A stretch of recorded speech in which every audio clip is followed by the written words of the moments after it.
All right, just a real quick analysis just to take a little bit of notice of where Bitcoin could potentially be in its overall market cycle. Okay, when we look at Bitcoin historically, Bitcoin has shown us that Bitcoin moves in two perspectives, right? We can look at Bitcoin over time as in the logarithmic chart, okay, as something that is just going up, up, up over time, highest performing asset class of all time. And what we're really looking at here is the growth of a network and a technology. But as Bitcoin becomes adopted and goes through waves, what I call waves of adoption, we start to notice that it plays out in these emotional cycles.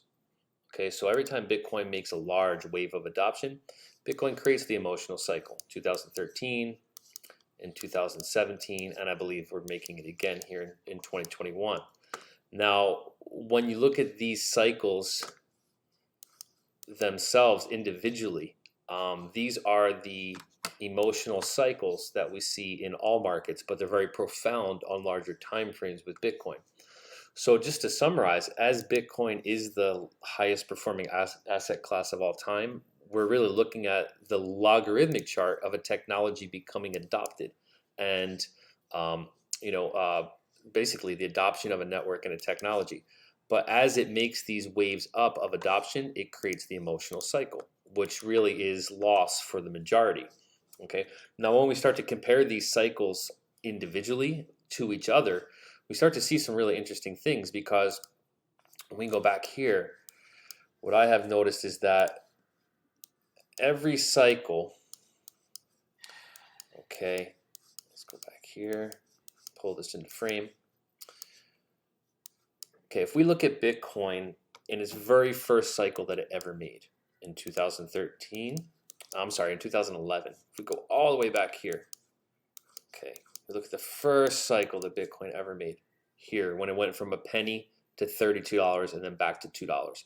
That was Bitcoin's initial impulsive wave, and created the first emotional cycle of loss. Now, Bitcoin doesn't move in a rational way. That's why this move just looks completely irrational, and that it led to the majority of loss. But when we look in the logarithmic chart, we can see that, even though we went from a penny to $32 and back to $2, we actually had progress there, right? There was a higher low that was made here. So this would be the first high, the first cycle high of Bitcoin ever. Okay, right there. Now, when we look at that and we consider that as the first cycle high, we start to notice things when we start to look at these cycles in comparison. Okay, and what I've done here is I've marked off that first cycle high. Let's pull this into perspective here. All right, and going from the first, or the next cycle that came after the 2011 cycle, we can see that right here, once we broke the previous high, okay, the previous cycle high was this level right here, about $32. Once that level broke right there, the market got impulsive, and then about 156 days later, in this case it was actually a little bit less.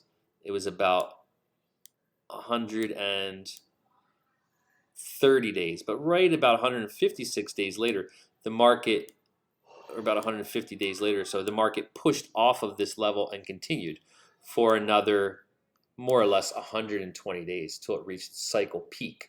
Okay, now if we look at this peak here in 2013, that became the all-time high. Okay, here, so this high over here, 1166 or whatever. Once the market went into its next cycle, okay, because after it hit 1166 here, it went all the way down to $150, and then it started a new cycle and it got bullish again. And when it broke that high right here, about 156 days went by, and then it retraced after it created a nice wave up, wave down, wave up, wave down, tested that previous high, and then the market retraced to about 61%. And then for another just about 100 days, the market got very intense and very impulsive. Okay, so if we look at that now, okay, and we look at our same model now, 2021, here is the all-time high. Okay, here was the high here of 19,800 or so. And then right here was the previous high level.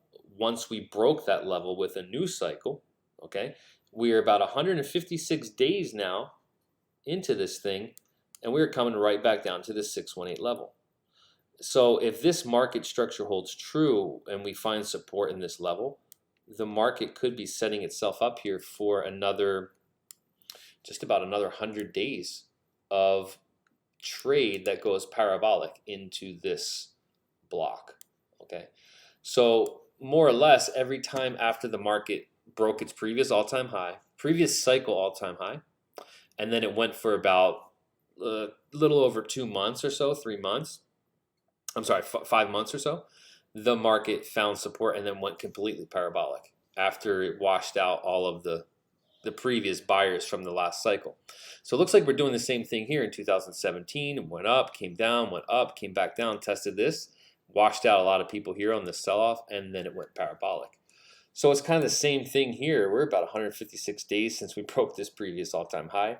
And if this thing moves in any similar fashion to complete this market cycle, then we could be looking at a very impulsive leg up that comes from all of this fear and comes from all this loss that washes out everybody and scares everybody before it really goes.